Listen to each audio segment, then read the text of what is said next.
పునరుజ్జీవిత చెరువు అప్పగింత పావగడ తాలూకులోని పోలేనహల్లి గ్రామంలోని చెరువుకు పునరుజ్జీవిత పని చేపట్టి శ్రీక్షేత్ర ధర్మస్థల సంఘం శనివారం గ్రామ పంచాయతీకి అప్పగించింది. కార్యక్రమంలో చెరువు కమిటీ చైర్మన్ శ్రీనివాస్ రెడ్డి మాట్లాడుతూ గ్రామీణ ప్రాంతంలోని చెరువులు పునరుద్ధరణంతో రైతు సమాజానికి వేలు చేస్తున్నాం. అలాగే శ్రీక్షేత్ర ధర్మస్థల గ్రామీణాభివృద్ధి సంఘానికి గ్రామస్తుల తరపున ధన్యవాదాలు కూడా తెలిపారు.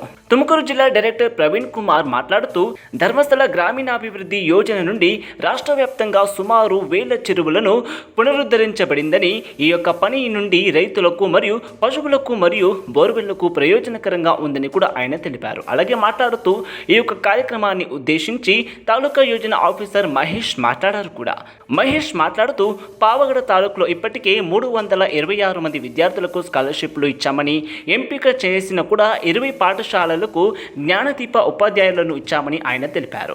5 శుద్ధ తాగునీటి యూనిట్లు కూడా నిర్మించబడిందని కూడా తెలిపారు. ఈ యొక్క కార్యక్రమంలో సాసలకుంటే గ్రామ పంచాయతీ అభివృద్ధి అధికారి గంగాధరప్ప, గ్రామ పంచాయతీ సభ్యుడు నిరంజన్ రెడ్డి, అలాగే కమిటీ ఉపాధ్యక్షుడు చంద్రమౌళి, లింగదల్లి జోన్ సూపర్వైజర్ ఆలేష్ మరియు వ్యవసాయ పర్యవేక్షకులకు మరియు సేవా ప్రతినిధులు మరియు గ్రామస్తులు మరియు పట్టణంలోని అందరూ ప్రముఖులు కూడా పాల్గొన్నారు. రిపోర్టర్ శ్రీనివాసులు, పావగడ.